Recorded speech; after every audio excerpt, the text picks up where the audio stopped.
Júlia Matos. Vamos seguir agora, Fernando, com um assunto sério. Você aí de casa já ouviu falar sobre a síndrome de burnout? É uma doença que tem como causa o esgotamento da rotina de trabalho, devido ao estresse, alta demanda ou ainda a má convivência. A gente vai conhecer mais sobre essa síndrome na reportagem da Giovana Pacheco e do Ramon Kaminski. Enfermeira. Essa era a profissão de Isabel, mas o desânimo e a tristeza passaram a fazer parte da sua rotina de trabalho. Foi aí que ela notou que algo estava errado. Eu sentia muita dor no meu corpo, como eu te falei, né? Principalmente dores musculares. Uma vez eu cheguei lá com muita dor no estômago, mas eu tomei um omeprazol, assim, para dor no estômago, e aliviou. Aí eu consegui fazer tudo o que tinha que fazer, mas eu me cansava demais era aquilo que eu te falei, eu chegava a ser debochada, irônica com os meus colegas, assim. William também notou mudanças. Ele tentou enfrentar tudo sozinho, mas os sintomas só pioravam. Eu me senti bem desanimado, eu já não estava motivado para mais nada. Depois isso se estendeu para dentro de casa. Então eu tinha o desânimo que antes era só profissional, ele passou a ser pessoal. Então eu não tinha mais vontade de me relacionar porque minha mente ela estava muito cansada. Eu não conseguia mais sorrir com tanta facilidade, ou eu tinha que forçar, ou eu simplesmente ficava naquele estado de inércia ali, porque nada mais fazia sentido. Segundo o Ministério da Previdência, a síndrome de burnout se classifica na categoria de problemas relacionados ao modo de vida. E casos como esses, de William e de Isabel, têm aumentado muito no Brasil. Para se ter uma ideia, em 2021 eram cerca de 820 casos. Já em 2023, o número pulou para mais de 1.700, o que representa um aumento de 113%. Em Santa Catarina, esse aumento também foi notado. De 49 em 2021, o número subiu para 85 em 2023. Podem ter alguns cenários que explicam esse aumento. Um deles seria a saúde do trabalhador está sendo impactada.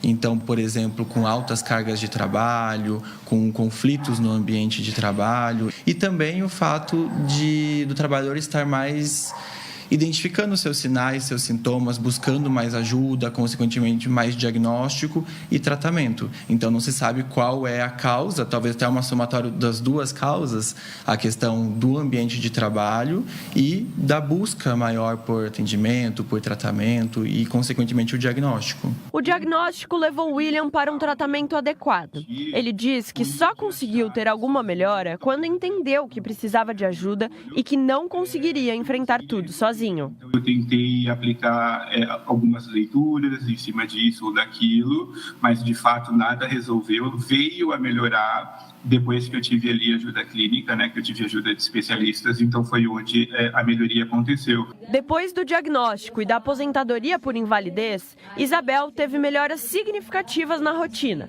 mas segue lutando contra o estresse causado pelo trabalho. Eu ainda me sinto, triste. O que eu levei para minha vida com tudo isso, assim, é que eu fiz o meu melhor enquanto eu estava bem.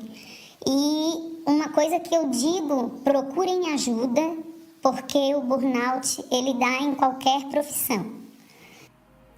Como vocês viram nos casos que a gente mostrou agora, o burnout é um estado de estresse extremo que leva a pessoa ao esgotamento físico e mental. Pelos dados informados na reportagem da Giovana Pacheco, os casos mais que dobraram nesses outros 2 anos, E mais pessoas, cada vez mais, têm contato com o burnout. A gente trouxe, então, a psiquiatra Júlia Trindade. Júlia, seja muito bem-vinda ao SCC Meio-Dia.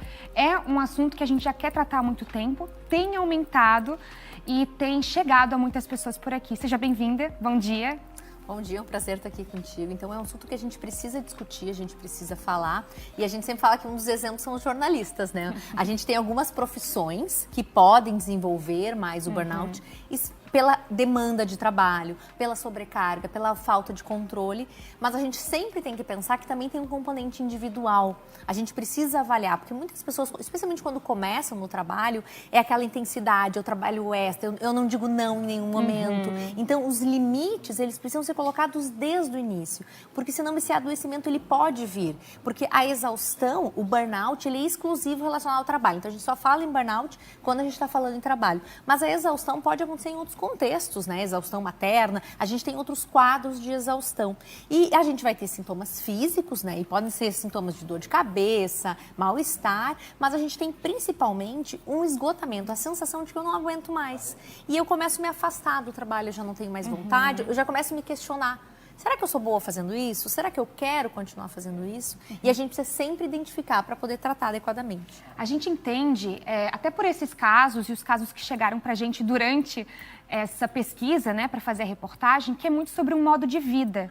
Então, as pessoas acabam adotando esse estilo ansioso de viver, às vezes muito pelas redes sociais, por essa cobrança no trabalho. A gente fala muito sobre estar em todos os locais a todo momento por causa das redes sociais, da internet, do celular, e o quanto isso acaba nos cobrando fisicamente e mentalmente, né?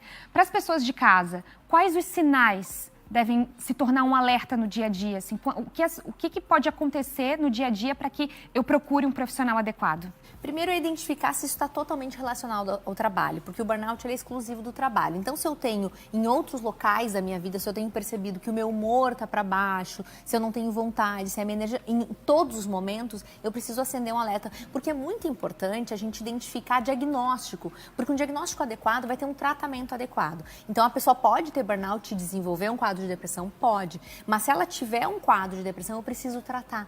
Porque senão eu vou ficar olhando só para o trabalho dessa pessoa e eu não vou tratar adequadamente. Então, sinais de que alguma coisa está errada. Eu tenho dificuldade chega no domingo à noite, a pessoa já começa, meu Deus, amanhã tem que ir para o trabalho. A pessoa já começa a ter aquele sofrimento de que ela tem que trabalhar.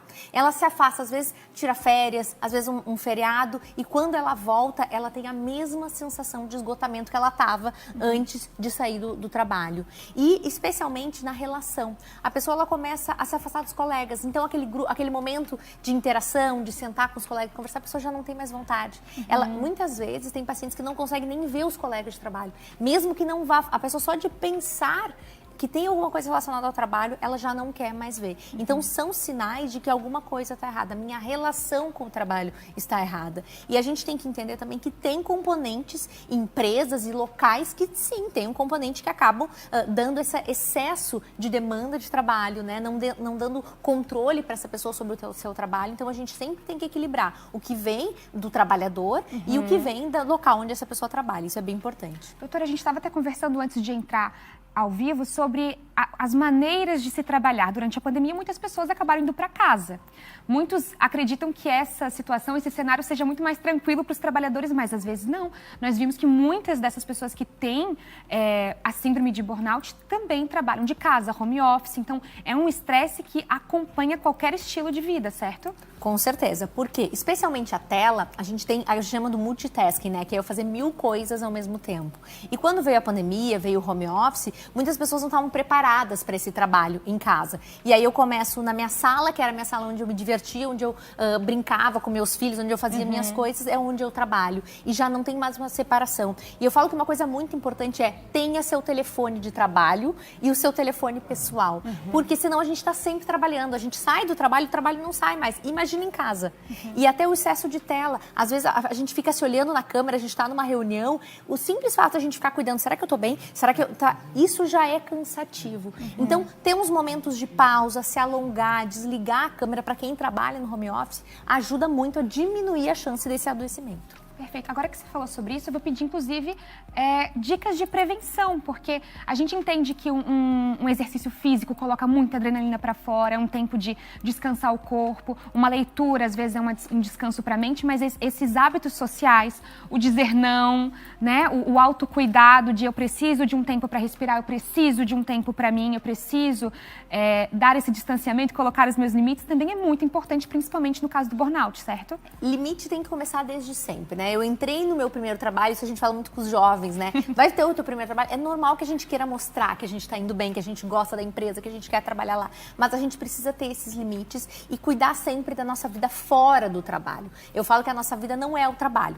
Inclusive tem aquela frase que fala, né? Se você ama seu trabalho, você não trabalhará um dia da sua vida. Isso é uma mentira, porque continua sendo o trabalho. E se a gente ama o trabalho, é melhor, porque a gente vai ter mais momentos e a interação social é muito importante. Um dos principais fatores de bem-estar no trabalho são os nossos colegas. Então, a gente ter pessoas que a gente gosta dentro do trabalho é super importante, mas manter atividade física inquestionável, tá? É uma das coisas que mais ajuda, inclusive, prevenir outros transtornos mentais, tá? Então, fundamental. Sono, diminuir, porque o que acontece? O pessoal acaba trabalhando muito, substâncias para poder ficar acordado, né? Os energéticos. Então, cuidado. Quando começar a perceber que tá tomando demais, tá precisando tomar muito café para trabalhar mais, talvez seja o momento de parar, descansar um pouco, dar aquela alongada. Alongar ajuda muito, por incrível que pareça, e se mexer. Se mexer, interagir e ter uma boa noite de sono. Vou te falar que eu tenho aprendido muito com respiração também. A respiração tem me ajudado a tranquilizar também.